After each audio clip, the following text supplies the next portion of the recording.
Listen to me very carefully, my friend. I cannot guarantee how long this broadcast will remain accessible. Before the high-priced legal teams on the West Coast start drafting their aggressive cease and desist letters, and before the platform algorithms quietly push this investigation into the digital shadows, you need to hear exactly what I am about to tell you. Save this record. Share it immediately. Because today, we are stepping entirely out of the murky realm of internet gossip and walking straight through the heavy oak doors of a British courtroom. I want you to completely forget the circulating photographs with their questionable angles. Forget the endless social media debates about moon bumps, silicone props, and whatever else has been dominating your timeline for the last 5 years. I am not here to entertain those shadows, and neither are you. What we are here for is an unshakable, documented reality. A sitting British judge named Paul Matthews, a 9-year-old boy named Henry, and a staggering inheritance case involving £157 million decisively ruled upon in February 2026. Almost no one in the mainstream media covered this case properly. And I mean properly. Because here is the undeniable truth that they completely missed. That specific legal ruling did not just shake up the private trust fund of a single aristocratic family. It resurrected a 325-year-old legal principle, bringing 4 incredibly dangerous words born of the body and slammed them back onto the table. Those words are now formalized in writing, etched into the public record right there beneath a high court judge's signature. Why does this matter so intensely right now? Because those exact same 4 words are the ultimate gatekeepers of the monarchy. They govern the British throne itself.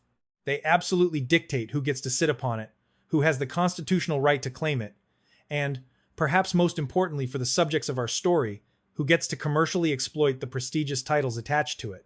For years, anyone who dared to publicly question the official narrative surrounding a certain royal birth was met with the exact same orchestrated destruction. You saw it happen. People asking logical questions were labeled conspiracy theorists. They were branded with horrific names to shut them up, and when character assassination failed, the ruthless lawyers appeared. But the landscape has completely shifted beneath their feet. When a high court judge rules on the public record that a child born via surrogacy possesses an uncertain legal standing under that precise pre-1970 inheritance framework, the entire game fundamentally changes. It is no longer a fringe theory cooked up in a late-night comment section. It is concrete case law. It is living precedent. The protective shield of simply calling critics crazy has just been officially shattered by the gavel of a British judge. The exact same ancient laws from the 1700s that applied to that 9-year-old boy's multi-million-pound inheritance applied directly to the line of succession for the crown. Did the palace deliberately set an intricate trap, fully aware of this constitutional ticking time bomb? And were those involved arrogant enough to walk blindly into it? We have watched this drama unfold for years, constantly being told to ignore our own eyes and suspend our own common sense. But the law does not care about public relations, and it certainly does not care about carefully crafted victimhood narratives. The paper trail is devastating, the illusion is over, and the absolute legal reality is finally here. Listen closely, because this is where the house of cards begins to collapse, not from outside pressure, but from the inside out. We have been watching these high-stakes family dramas unfold for years, you and I. We know exactly how the game is played. When cornered, powerful people always demand bulletproof evidence. They challenge you to produce a credible witness. They tell you your sources are nothing but bitter rumors, hateful internet gossip, or tabloid fabrications. But what happens when the most damning witness of all is the man himself? We do not need to rely on anonymous palace aides or supposed insiders whispering in the dark corridors of power. We do not need a single tabloid headline to make our case. All we need is a memoir, a globally published multi-million-dollar record-breaking autobiography that sold more copies in its first week than any nonfiction book in British publishing history. We simply need his own words, translated and printed in multiple languages for the entire world to read and dissect. Let me take you back to the morning of May 6th, 2019. The official timeline states that at 5:26 in the morning, their first son was born at a hospital in Westminster. By any historical standard, the arrival of a royal baby is a deeply established constitutional procedure, steeped in centuries of rigorous verification. Yet, within a mere 2 hours again, his published words, not mine, they were already fleeing the scene. They slipped out through an underground car park, bundled securely into a nondescript people carrier, and vanished back to their private residence before the palace press office had even formulated a single public announcement. And then, the palace finally spoke. The official announcement was broadcast to millions of well-wishers across the globe. It stated, clearly and in the present tense, that the Duchess had gone into labor in the early hours of the morning. Think about that phrasing for a moment. In labor. Happening right now. A royal baby is on the way. Except, the baby was already born. The child was already wrapped in a blanket, safely hidden away behind closed doors at home. In his own memoir, the prince blatantly admits to this deception. He writes, with a shocking level of casual amusement, that members of the press were specifically told his wife was in labor, despite the little one having already arrived. He boasts that they pulled a fast one. He notes that the press was rightfully incensed when they found out they had been played. And most chillingly of all, he describes this deliberate manipulation of a global audience as a necessary tactic for keeping people tuned to the show. I want you to pause and really digest that specific word, the show. This was not a reality television season finale. This was a constitutional event of profound historical significance, involving a child placed sixth in the line of succession to a millennium-old throne. Yet, the father characterizes the deception surrounding his own son's birth as a mere broadcast strategy to maintain audience engagement. He put this confession in writing, bound it in a hardcover book spanning over 400 pages, and then embarked on a massive international press tour to promote it. It has almost become an Olympic sport at this point, hasn't it? The lying, the subsequent confessing, and then the arrogant attempt to reframe that blatant lie as some sort of charming, rebellious spontaneity. It is a gold medal performance in gaslighting the public every single time. They want you to believe they are the victims of a ruthless media machine, while simultaneously admitting they were the ones writing the fake scripts and handing them to the press. But as someone who has studied narrative architecture and the psychology of deception for a long time, let me point out the massive, glaring flaw in their strategy. When you voluntarily confess to deceiving the world about the very first chapter of your child's life, you permanently surrender your right to demand our blind trust for the rest of the story. This was never about protecting their privacy. If you truly want privacy, you remain silent. You do not issue a highly coordinated, deliberately false press release to thousands of global news agencies just to toy with their timelines. You do not turn the arrival of a royal heir into a theatrical cliffhanger designed to mock the very people waiting to celebrate you. So, here is the question that must be asked, the absolute core of this entire investigation. It is a question that completely obliterates their defensive shield. If they were entirely willing to comfortably, casually, and publicly lie about something as basic, fundamental, and documentable as the actual timeline of a birth, what else received the exact same treatment? If the very foundation of the story is built on a proudly admitted falsehood, why should anyone believe a single piece of paper that follows? The answer to that question is hiding in plain sight, and it takes us directly to the 30th day after that child was born. A day when someone walked into a government records office and committed an act so incredibly brazen, it sparked a bitter civil war between the palace and the couple's own staff. Stay with me, because what happens next is where the legal fraud officially begins. We are now standing on June 5th, 2019. Exactly 30 days have passed since the child was born.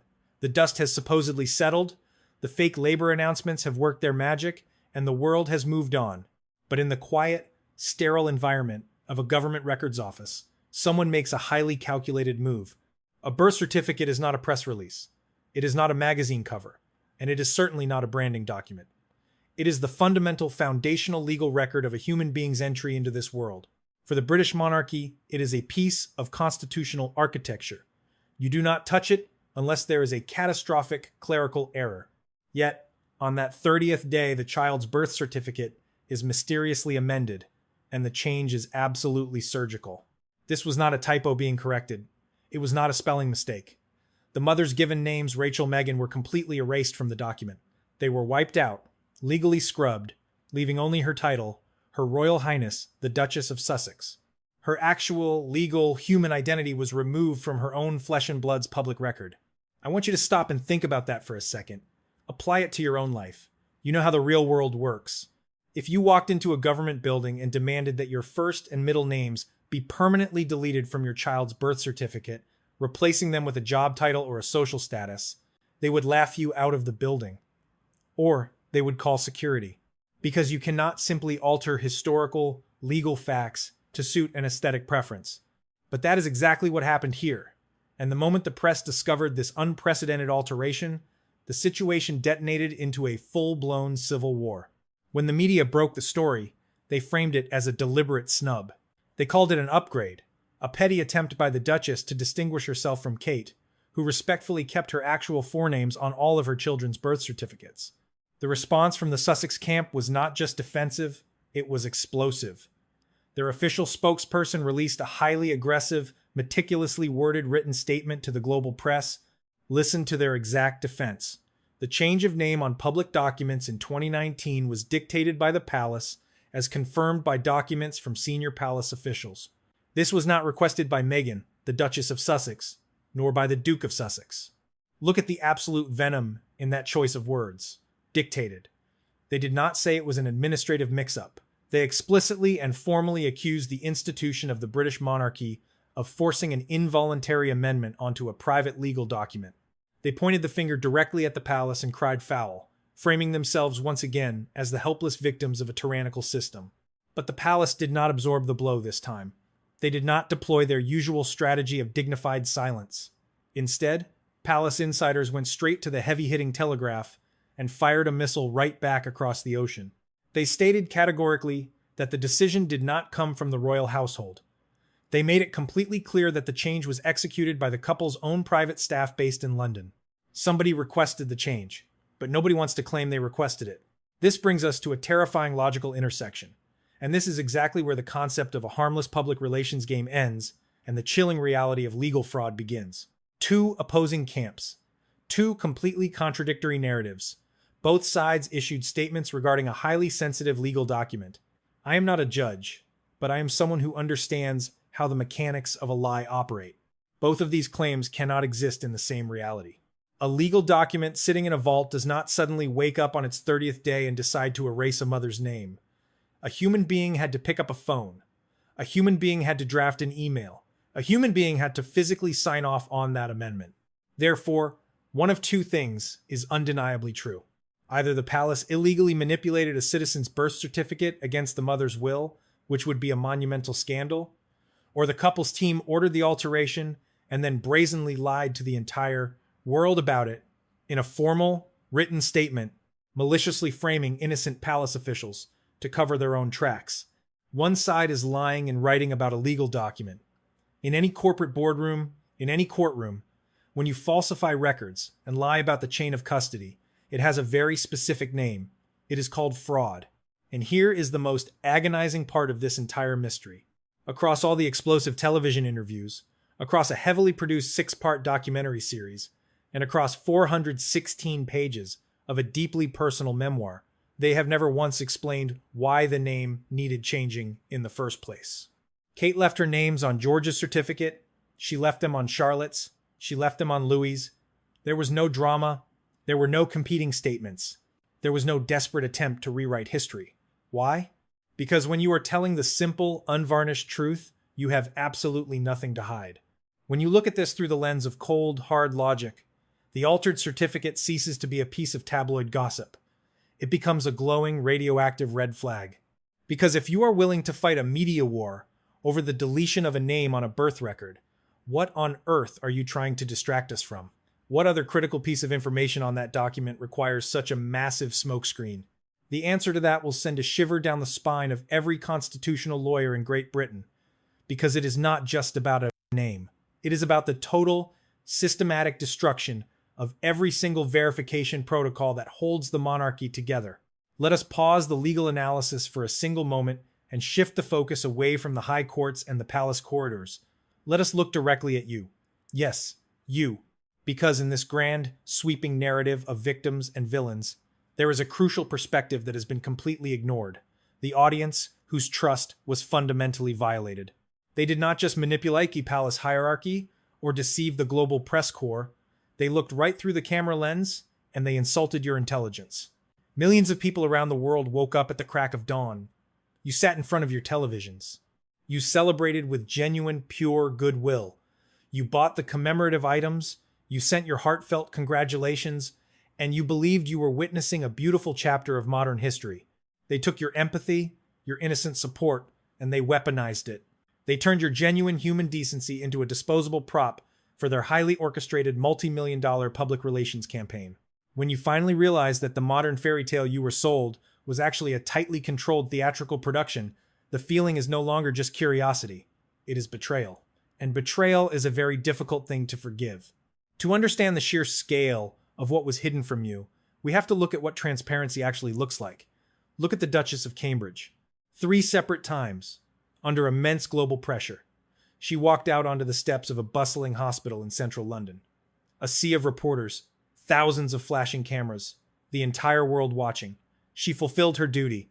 More importantly, the medical bulletins for all 3 of her children were physically signed by the attending royal physicians, verified, public, undeniable. Yet, in their heavily produced documentary, Meghan looked at the camera and claimed that arranging a simple photo call at the Portland hospital was impossible.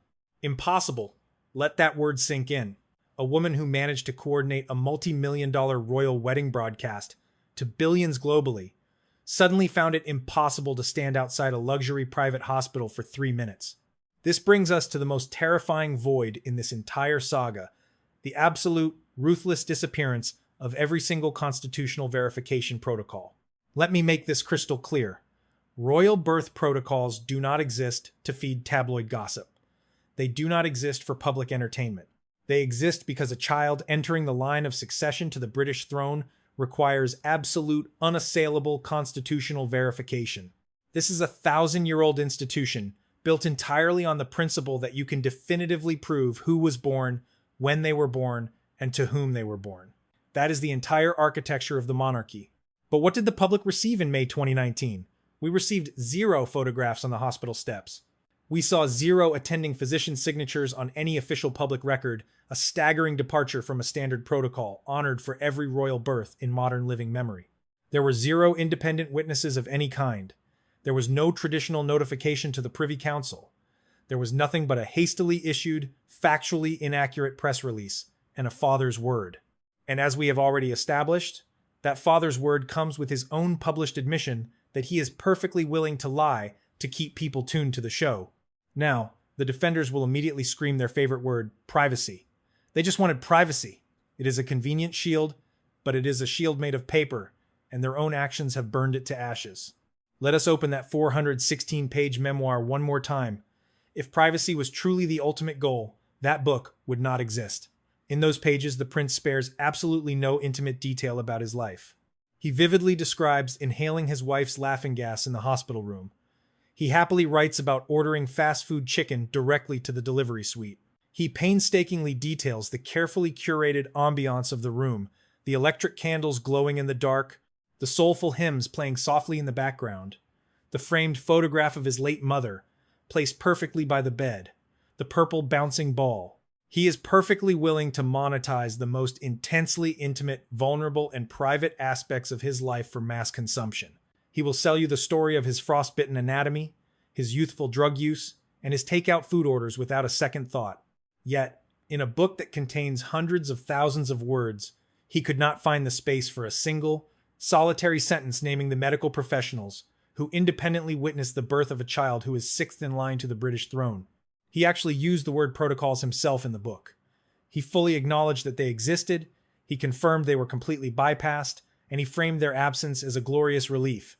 When a man documents every tiny, insignificant detail of a room but deliberately omits the one piece of constitutional documentation that validates his child's legal standing, that is not an oversight.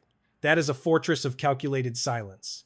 And it is exactly this chilling silence that paved the way for the devastating legal precedent that is about to tear their entire empire apart. When you are faced with a fortress of calculated silence, you have to look at the people who were brave enough to speak up, while everyone else was terrified of the legal backlash. You have to look at the professionals who saw the glaring inconsistencies, gathered the evidence, and laid it all out for the public to see. And in this particular story, there is one name that strikes absolute terror into the hearts of those who build their entire empires on carefully constructed lies. His name is Tom Bower. Let us be very clear about who we are dealing with. Tom Bower is not a gossip columnist. He is not a podcast host scrambling for cheap clicks, and he is certainly not an anonymous source hiding behind a fake internet profile. He is a highly trained barrister. He is a former BBC Panorama reporter with 26 years of hardcore investigative journalism under his belt.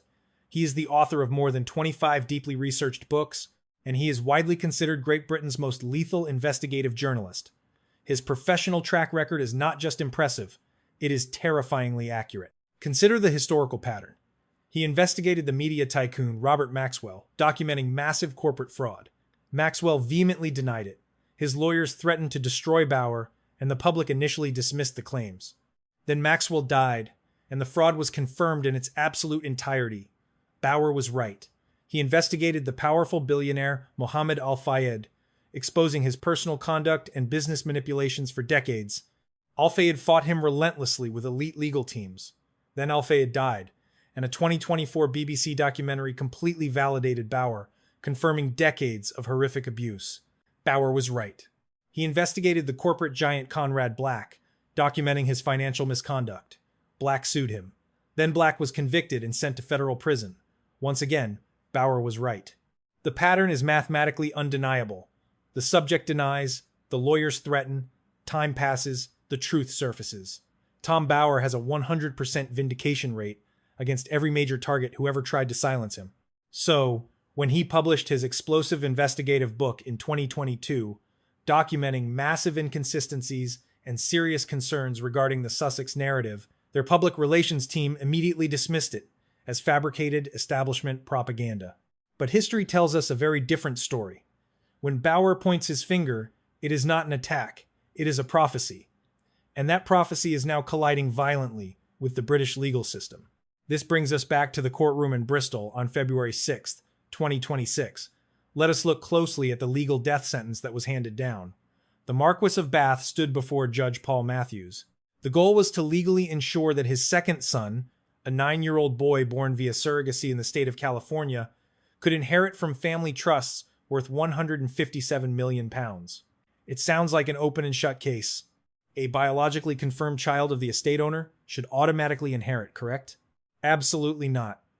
The High Court judge looked at the foundational trust documents. Those documents rely on pre-1970 common law definitions, specifically utilizing the ancient, unbending language, heirs of the body. And the judge handed down a ruling that sent shockwaves through the aristocracy. He stated on the public record that there is massive uncertainty as to whether a surrogate-born child qualifies as a beneficiary under that language. A 9-year-old boy, genetically confirmed to be the father's son, was ruled to have uncertain legal standing. The biological reality was entirely irrelevant to the strict legal framework. Now, take that exact ruling, take that exact legal logic, and place it directly on top of the British throne. Because those same pre-1970 legal definitions, that exact same born-of-the-body framework, is the identical legal structure that governs the succession to the crown. This is an institution governed by a strict constitutional act passed in 1701. In 2013, the House of Lords held a rigorous debate on the succession to the Crown Bill. Forward-thinking Lords actually brought up the question of surrogacy, anticipating the complexities of the modern era. The government's official, stated position was absolute and uncompromising. They declared on the record that only a natural-born child of a husband and wife can succeed to the throne. They stated, verbatim, that this is clear as a matter of common law. Do you see the constitutional noose tightening? The children currently sitting at 6th and 7th in the line of succession share an identical legal profile to the boy in the Bath case. California births, a total lack of independent constitutional medical witnesses, and a shroud of absolute secrecy. A High Court judge has just confirmed that a child in this exact situation has deeply uncertain standing under the precise law that governs the monarchy. In a private trust, like the Bath family's £157 million estate, elite lawyers can petition a court to manually add a child as a beneficiary. It is difficult, but possible. But the line of succession is not a private family fund. It is the bedrock constitution of the United Kingdom. You cannot simply petition a judge to quietly fix it. You cannot bypass the law. There is no shadow mechanism, no backstage deal, and no public relations spin that can force an undocumented child into the constitutional framework of the monarchy. The shield of calling this a mere conspiracy theory has been officially retired by a High Court judge. The legal trap has snapped shut, and there is absolutely no administrative way out. We have reached the absolute edge of the precipice, and this is where the entire illusion shatters. Up until now, we have talked about aristocratic trust funds, ancient constitutional laws, and the integrity of the British monarchy. But let us bring this down to the one thing that truly drives the engine in Montecito: cold, hard cash. The titles Duke and Duchess of Sussex are not merely historical honorifics anymore. They have been aggressively weaponized into highly lucrative corporate trademarks. Every single commercial endeavor they have launched, the massive streaming platform deals, the exclusive podcast contracts, the luxury lifestyle brand, the production company, every single dollar rests entirely on the perceived legitimacy of that royal connection. They are monetizing their proximity to the throne. But what happens when that proximity is fundamentally challenged by the law? If the individuals currently occupying the 6th and 7th positions in the line of succession are subjected to a formal legal inquiry, an inquiry that is now entirely plausible, thanks to the recent High Court ruling, the fallout will not just be a royal embarrassment. It will be a catastrophic commercial apocalypse. If it is legally determined that their constitutional standing is invalid under the strict parameters of the succession laws, every single corporate contract built upon that royal status becomes legally contested territory. It transitions rapidly from a public relations crisis into a potential case of massive commercial misrepresentation. You are looking at the total collapse of a brand built entirely on a constitutional sandcastle that a British judge just kicked over. Let us briefly review the unshakable, documented timeline that brought us to this legal cliff edge. Every single piece of this puzzle is verified. We have a husband who willingly confessed in a globally published memoir that they manipulated the press and the public regarding the actual timeline of a royal birth, keeping people tuned to the show. We have a foundational legal document, a birth certificate, that was surgically altered exactly 30 days after the event, resulting in a bitter public war where the couple's team and the palace accused each other of executing the change. We have the calculated, unprecedented destruction of centuries-old royal verification protocols, 0 hospital photographs, 0 attending royal physician signatures, and 0 independent witnesses. And finally, we have a sitting High Court judge ruling in a case involving £157 million that a surrogate-born child holds uncertain legal standing under the exact same 325-year-old law that governs the British Crown. These are not internet rumors. These are historical facts etched into the public record.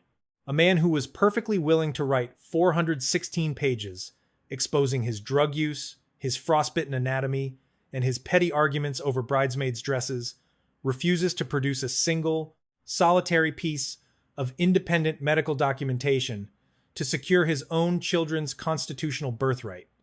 Why? The silence is not a privacy boundary. The silence is a desperate cover-up.